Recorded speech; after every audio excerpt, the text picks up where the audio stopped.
Hello students, my name is Mariam Jahan and I am going to teach you about the science of class 3rd. Let's begin with the chapter number 1.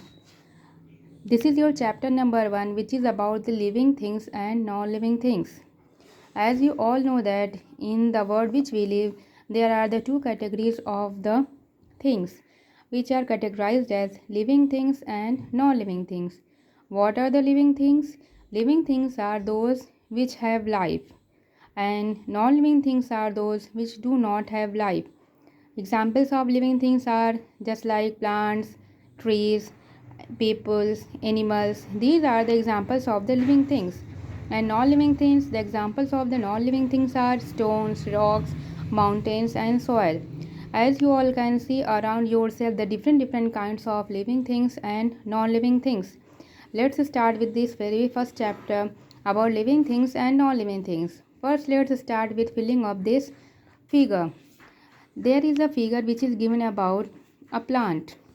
There is a plant on which the birds are sitting on it, and some questions are being asked into this figure.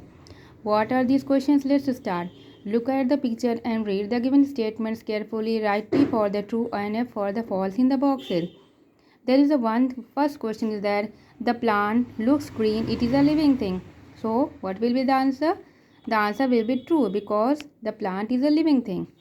Second is there, the soil helps the tree to grow. Soil is a living thing? No, as I had already told you about that, soil is a non-living thing. So this statement will be false. Other question is there, the birds are sitting there, and the question has asked that the bird is sitting in the nest. It is a living thing. Yes, the bird is a living thing. So you have known from this figure that what are the living things and what are the non-living things. So there are so many things which are around us. Some are alive and some are not. The things which are alive are called as living things, and the things which are not alive are called as non-living things. I had already given you the examples of living and non-living things previously. Now let's have a look at the next topic. Features of a living things. As you all know that there are different kinds of features of living things and non-living things. What are the features of the living thing? There are some of the features which are given about the living things. First is there, they need air to breathe. They need food and water. They can grow, they can move, they can feel and respond, produce waste products, and can produce young ones. What is the meaning of the need air to breathe? Means that all living things, whether they are plants or they are animals, whether they are human beings, they need air, that is oxygen to breathe in and carbon dioxide to release. They need food and water. Food and water. Food is the kind of material which gives nutrition to the body, and water is also gives nutrition to your body. So the living things need food and water. Grow, they can grow. You all have already seen that whether they are the plants or whether they are the animals or whether they are the human being, they usually grow.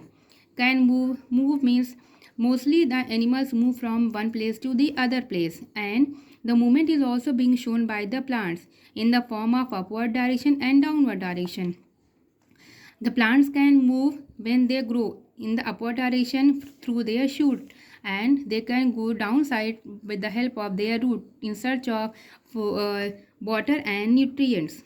Feel and respond.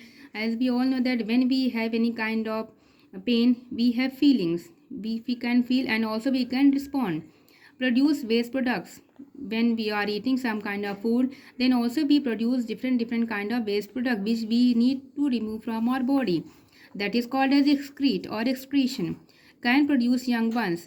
The living things have a property to produce just the young ones of their own kind. This is called as reproduction. This is an activity is given here. Let's try. Collect pictures of any 10 things you can see in your neighborhood.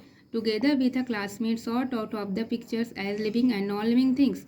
We can try this at our home. This will be your homework. So, what is your homework? Collect pictures of any 10 things you can see in your neighborhood, and together with a classmate. You will not have any classroom because these days you are living at your home. So at your home, with the help of your parents, just take the help of your parents take out your homework copy, and in that homework copy paste the 10 pictures which you can see around your neighborhood and sort them as living things and non-living things. Thank you. This much is for today. Stay home, stay safe.